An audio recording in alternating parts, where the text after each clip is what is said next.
Hello students, तो कैसे हो आप लोग। आज फिर से स्वागत है आपका यूनिक क्लासेस कोटा में। आज हम इलेक्ट्रिक चार्ज की बेसिक प्रॉपर्टीज़ की बात करेंगे, जैसे कि इलेक्ट्रिक चार्ज की यूनिट क्या होती है, इलेक्ट्रिक चार्ज की डायमेंशन क्या होती है, इलेक्ट्रिक चार्ज का कंजर्वेशन लॉ क्या होता है, किस तरह से इलेक्ट्रिक चार्ज को जोड़ा जाता है, इलेक्ट्रिक चार्ज का क्वांटीकरण क्या आता है, इसका क्वांटिटाइजेशन क्या होता है। ये सारी बात आज हम इस वीडियो में सीखने वाले हैं।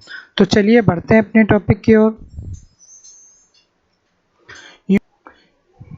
Units and dimension of electric charge. जैसा कि हमें पता है कि इस यूनिवर्स में, इस प्रकृति में दो तरीके के चार्जेस पाए जाते हैं।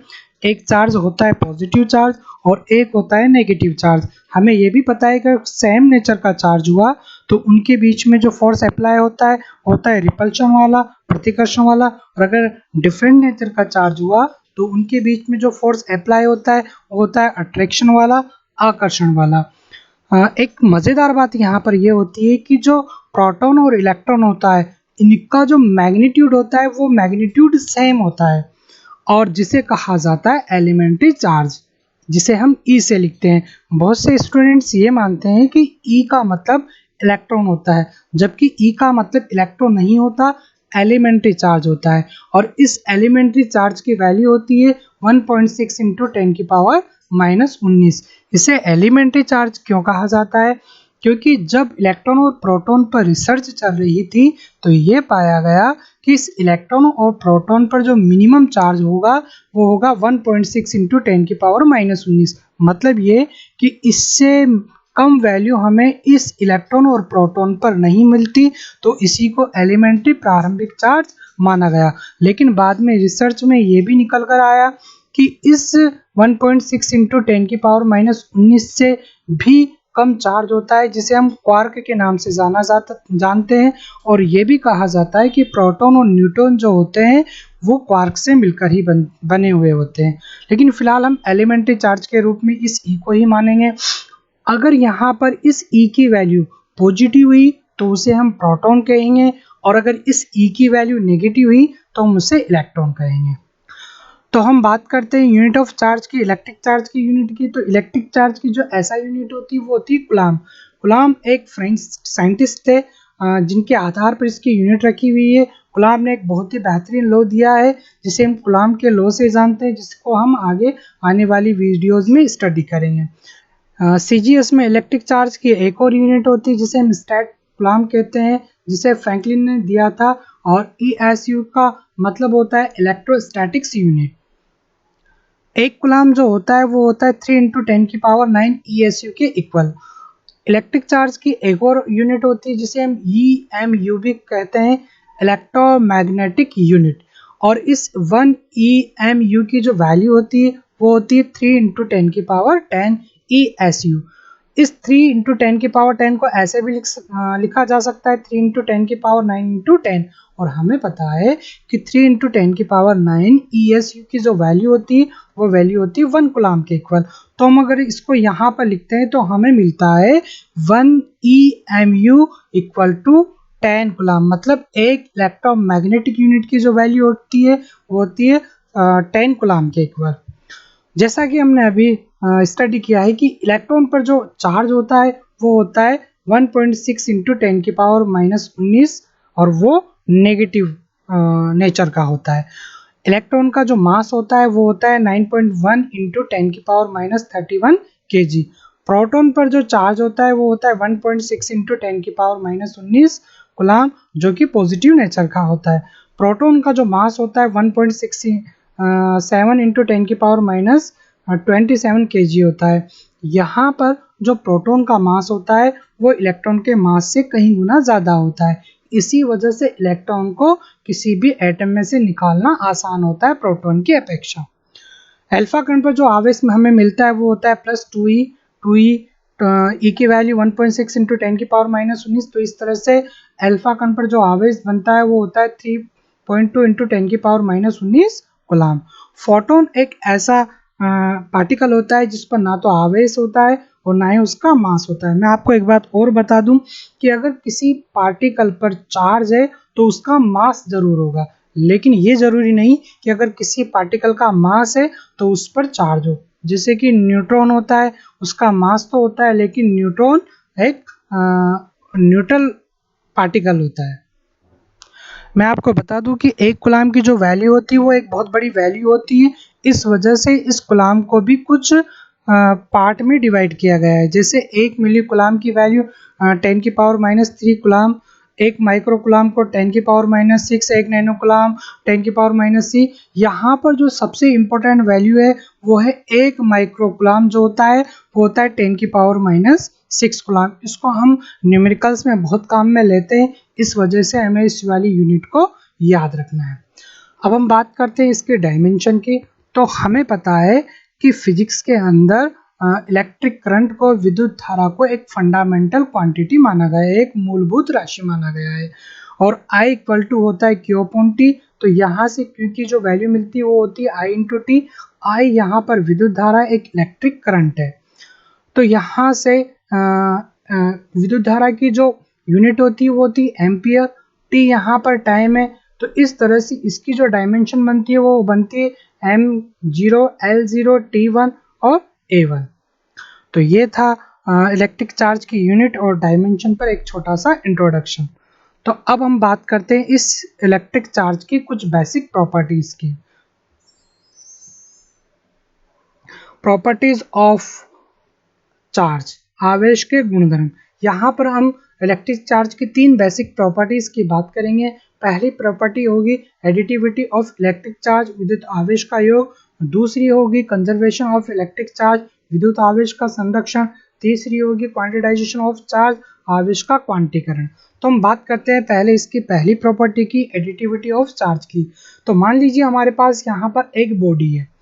अब हमने क्या किया, इस बॉडी को +2Q चार्ज दिया, फिर उसके बाद हमने -7Q चार्ज दिया, उसके बाद हमने इसको +3Q चार्ज दिया। अब ये पॉजिटिव चार्ज और नेगेटिव चार्ज बॉडी को किस तरह से देते हैं जस्ट हम अभी आगे समझने वाले हैं। फिलहाल हमने यहाँ पर इसको 3 तरीके के चार्ज दिए, +2Q चार्ज, -7Q चार्ज और +3Q चार्ज। अब अगर हमें ये निकालना है कि इस बॉडी पर नेट चार्ज कितना है, तो हम किस तरह से इसका नेट चार्ज निकालेंगे।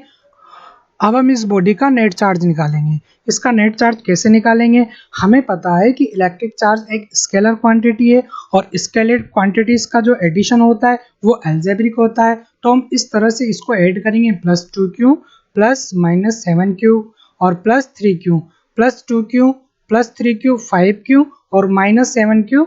तो रिजल्टेंट हमें कितना मिलता है, -2Q। तो हम ये कह सकते हैं कि इस बॉडी को जब हमने +2Q चार्ज दिया, -7Q चार्ज दिया, +3Q चार्ज दिया, तो इस बॉडी के पास में जो नेट चार्ज है वो नेट चार्ज होता है -2Q। तो इस तरह से हम इस बॉडी का चार्ज को ऐड इस तरह से करेंगे। तो ये था हमारा एडिटिविटी ऑफ इलेक्ट्रिक चार्ज। अब हम बात करते हैं इसकी दूसरी प्रॉपर्टी की, जो कि है कंजर्वेशन ऑफ इलेक्ट्रिक चार्ज, विद्युत आवेश का संरक्षण। यहाँ पर हम एक आइसोलेटेड सिस्टम की बात करते हैं, एक विलगित निकाय का, एक ऐसा सिस्टम जो कि ना वातावरण से कुछ ले सकता है और ना ही वातावरण से को कुछ दे सकता है। तो यहाँ पर हमने 2 बॉडीज ले ली। पहली है हमारे पास एक ग्लास रोड और दूसरी है हमारे पास रेशम का कपड़ा। अब रब करने से पहले, मतलब रगड़ने से पहले, इन दोनों बॉडीज पर जो चार्ज है वो है न्यूट्रल। मतलब ये ग्लास की रोड भी न्यूट्रल है और इस रेशम के कपड़े पर जो चार्ज है वो भी न्यूट्रल है, मतलब किसी प्रकार का कोई चार्ज नहीं है। तो अगर हम बात करें इस सिस्टम की, तो इस सिस्टम पर जो नेट चार्ज है वो नेट चार्ज कितना है, 0 है।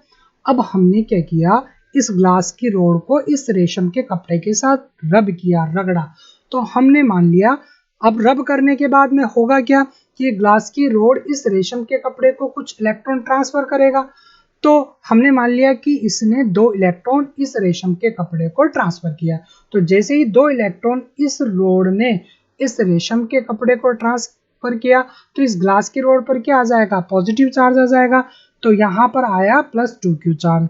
और इस रेशम के कपड़े ने क्या किया, इलेक्ट्रॉन को लिया, तो इस रेशम के कपड़े पर जो चार्ज आएगा वो नेगेटिव होगा। तो मान लिया ये जो चार्ज है ये है -2Q, क्योंकि जितना चार्ज ये ग्लास की रोड इस रेशम के कपड़े को देगी उतना ही जितना चार्ज ये ग्लास की रोड इस रेशम के कपड़े को देगी उतना ही चार्ज ये रेशम का कपड़ा इस ग्लास की रोड से लेगा। मतलब ये कि अगर इस पर +2Q चार्ज है तो इस पर -2Q चार्ज होगा। अब अगर हम इस सिस्टम के नेट चार्ज की बात करें तो +2Q और -2Q ये भी हमें कितना मिलता है, 0। तो हम ये कह सकते हैं कि इस सिस्टम का जो नेट चार्ज है वो नेट चार्ज क्या है, +2Q -2 = 0। तो अभी भी नेट चार्ज क्या हुआ उसका 0, पहले भी नेट चार्ज क्या था 0, अभी भी नेट चार्ज क्या है 0। तो हम ये कह सकते हैं कि इलेक्ट्रिक चार्ज कंजर्व रहता है। इसको हम चलिए एक एग्जांपल से ऐसे समझते हैं। मान लीजिए मेरे पास 100 रुपये है। अब मैंने क्या किया, इस 100 रुपये की राशि को 2 जनों में डिवाइड कर दिया। एक को दिए 30 रुपये और दूसरे को दिए 70 रुपये।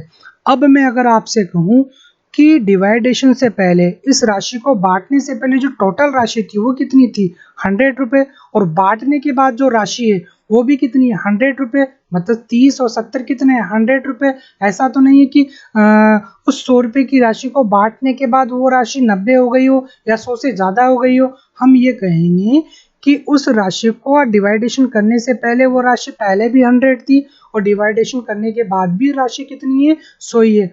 तो हम ये कह सकते हैं कि वो राशि क्या है, कंजर्व है।